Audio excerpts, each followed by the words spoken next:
এখন আমরা দেখব 47 নম্বর ম্যাথ। এই ম্যাথের ক্ষেত্রে সবচেয়ে গুরুত্বপূর্ণ বিষয় হচ্ছে এই ম্যাথের যে পুরা ম্যাথের প্রশ্নটা বুঝতে হবে। তো আমরা দেখি এখানে বলছে যে দুইজন প্রার্থী আছে যারা নির্বাচনে দাঁড়িয়েছে, যেমন হচ্ছে কমলা হ্যারিস আর ডোনাল্ড ট্রাম্প যে নির্বাচনে দাঁড়িয়েছিল দুইজন, তেমনই একটা ঘটনা। তো এইখানে প্রথমে উল্লেখ করে দিছে যে 68টা ভোট বাতিল হয়েছে, মানে টোটাল যে ভোট ছিল সেই টোটাল ভোটের মধ্যে 48টা ভোট বাতিল হয়ে গেছে। তো এরপরের থেকে হচ্ছে এখানে হিসাব শুরু পরের কথাগুলোতে, যে ক্যান্ডিডেট জিতেছে সে 52% ভোট পেয়েছে। আর এইটুকু আমরা দেখি, তার মানে হচ্ছে যেই ভোটগুলো বাতিল হয়েছিল সেগুলো ছাড়া বাকি যে ভোটগুলো ছিল, মানে টোটাল গণনা করা হয়েছে যে ভোট, সেই গণনাকারী ভোটের মধ্যে 52% পেয়েছে উইনিং প্রার্থী। তাইলে যে ব্যক্তি জিতে নেই, পরাজিত প্রার্থী যে হচ্ছে দ্বিতীয় ব্যক্তি, সে কয়টা ভোট পেয়েছে? সে পেয়েছে 48% ভোট। যেই সকল ভোট গণনা করা হয়েছে তার মধ্যে হচ্ছে 52% পেয়েছে উইনিং প্রার্থী। তাইলে আমরা 100 - 52 = কত হয়? 48। এই 48% পেয়েছে হচ্ছে যে ব্যক্তি হেরেছে, সেই দ্বিতীয় প্রার্থী, পরাজিত প্রার্থী। ওকেই, প্রশ্ন থেকে এতটুকু আমরা বুঝলাম। এরপরে বলছে যে অ্যান্ড উইন্স বাই 98 ভোটস। এই শব্দটা খুবই গুরুত্বপূর্ণ।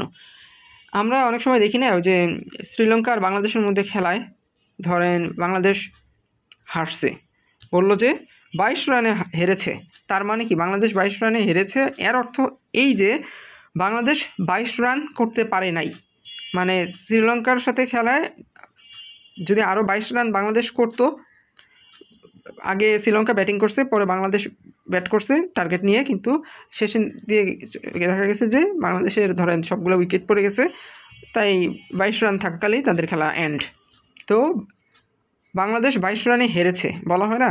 তো তার মানে কি শ্রীলঙ্কা 22 রানে জিতেছে, মানে বাংলাদেশের চাইতে শ্রীলঙ্কা 22 রান বেশি ছিল, এই কারণে তারা জিতেছে। তো তখন বলা হয়, হেডলাইন আসে উইন্স বাই 22 রানস। ওকে, তো এইখানেও সেম ঘটনা, কিন্তু এইখানেও সেম ঘটনা হচ্ছে এই যে যেই প্রার্থী জিতেছে, ধরলাম আমরা ডোনাল্ড ট্রাম্প জিতেছে, সে 98 ভোটে জিতেছে। মানে হচ্ছে যে প্রার্থী কম মানে হেরেছিল, পরাজিত প্রার্থীর চেয়ে ডোনাল্ড ট্রাম্পের ভোটের সংখ্যা কত? 98টা বেশি। এই কথার অর্থ হচ্ছে এইটা। এখন বলছে যে the total number of the votes is, এখন টোটাল নাম্বারের ভোট বের করতে বলছে কত ছিল। এখন আমরা সলিউশন শুরু করি। সলিউশনের শুরুতে প্রথমে আমি, এটা তো কোয়েশ্চেন ছিল, বলাই ছিল যে 52%, আর তখনই বলেছিলাম যে পরাজিত প্রার্থী কত হবে, যেহেতু পার্সেন্টেজ আছে সেহেতু হচ্ছে পরাজিত প্রার্থীর যদি পার্সেন্টেজ করি আমরা 100 - 52 48 এসে যায়। তো এইটুকু আমরা পেয়েছি। এখন কথা হচ্ছে যে আমাদেরকে দেওয়া ছিল কিন্তু কত ভোটের ব্যবধানে জিতেছে? 58 ভোটের, মানে 58 ভোট বেশি পেয়েছে, বা ব্যবধান ছিল এটা 58 ভোট। সো সেইটা আমরা পার্সেন্টেজের হিসেবে দেখি, যে পার্সেন্টেজের হিসেবে হচ্ছে উইনিং প্রার্থী পেয়েছে 52 আর লুজিং প্রার্থী 48% ভোট পেয়েছে। তো এদের মধ্যে ব্যবধান কত? 52 - 48, তাহলে কত হয়? ব্যবধান হয় 4%। তো পার্সেন্টেজের হিসাবে হচ্ছে, যেহেতু এখানে হিসাব করা হচ্ছে, পার্সেন্টেজের হিসাবে 4% আসছে, তো এটা হলো পার্সেন্টেজের হিসাবে ব্যবধান। আর সত্যিকার হিসাবে হচ্ছে ব্যবধান হচ্ছে 98। তো এই 98কে যদি আমরা এভাবে লিখি যে 4% ভোটস ইকুয়াল টু 98টি ভোট, তাহলে গণনাকারী ভোটের মোট সংখ্যা কত? 1% জন্য এত, 100%-এর জন্য, পার্সেন্টেজ যেহেতু তাই আমরা এখানে 100 আনছি, 100%-এর জন্য কত সেটা আমরা বের করি। তাহলে হচ্ছে 2450, মানে এই 2450টা হচ্ছে আমাদের গণনাকারী ভোট, যেই ভোটগুলা গণনা করা হয়েছে সেগুলো হচ্ছে, এবং যার ভিত্তিতে হচ্ছে এই যে রেজাল্ট এসেছে।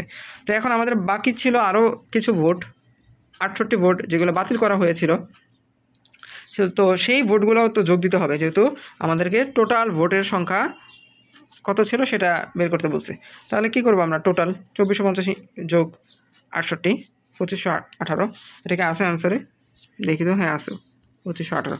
তো এইভাবে আর কি ম্যাথটা সলভ করতে হবে।